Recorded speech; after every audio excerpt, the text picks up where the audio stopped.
हरे कृष्णा। असुर बालकों को ही शिक्षा देते हुए प्रहलाद महाराज 7वें स्कंध के 7वें अध्याय में उपाय बता रहे हैं 4 श्लोकों में 30, 31, 32 और 33 में कि किस प्रकार हमें भगवान के चरणों में अनुरक्ति प्रेम हो सकता है। तो हम लोग 30वां श्लोक श्रवण कराए थे, जिसमें प्रहलाद जी ने कहा कि सबसे पहले गुरु की सेवा करते हुए जो कुछ भी मिले हमें भगवान को समर्पित करके, साधु पुरुषों के संग में, सत्संग में, और ईश्वर आराधनेन च, भगवान की आराधना करनी है। 4 प्रकार के ये उपाय बताए। अब आगे 31वें श्लोक में कह रहे हैं, श्रद्धया तत्कथायां च कीर्तनैर्गुणकर्मणां तत्पादाम्बुर्ध्यानात्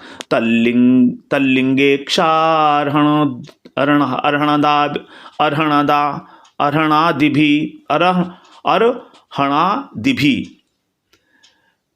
श्रद्धया तत्कथायां च कीर्तनै गुणकर्मणां तत्पादाम्बुरुह ध्यानात् तत्लिंग ईक्षा अर्हण आदि भी। कैसे होगा? आगे कह रहे हैं तत्कथायाम, तत् माने उनकी, भगवान की कथा में श्रद्धा होने से। तो भगवान की जो कथाएं हैं, उनके जो गुण हैं, लीलाएं हैं, उनमें श्रद्धा करना, और कीर्तनई, उनका कीर्तन करना।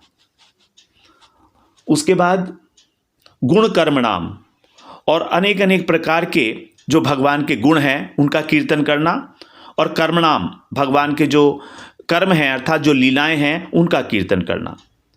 तो भगवान में श्रद्धा रखते हुए उनके गुण का और उनके गुण लीलाओं का कीर्तन करना।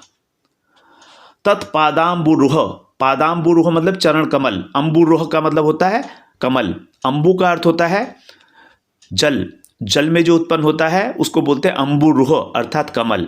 तो भगवान के जो चरण कमल हैं उनका ध्यान करने से।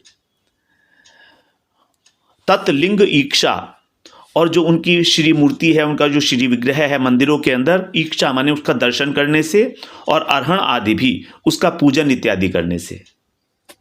तो जब भगवान के मंदिर में हम उनका दर्शन करेंगे, उनका पूजन करेंगे, इस प्रकार के जो भी साधन हैं, उससे भगवान में स्वाभाविक रूप से प्रेम हो जाता है।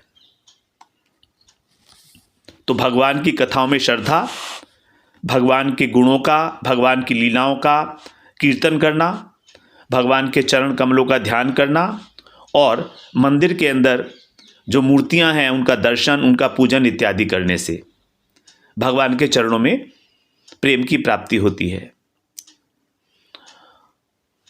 तो कहते हैं यहाँ पर, श्रद्धया तत्कथायां च कीर्तनैर्गुणकर्मणां तत्पादाम्बुर्ध्यानात् तत्लिंगेक्षार्हणादिभिः।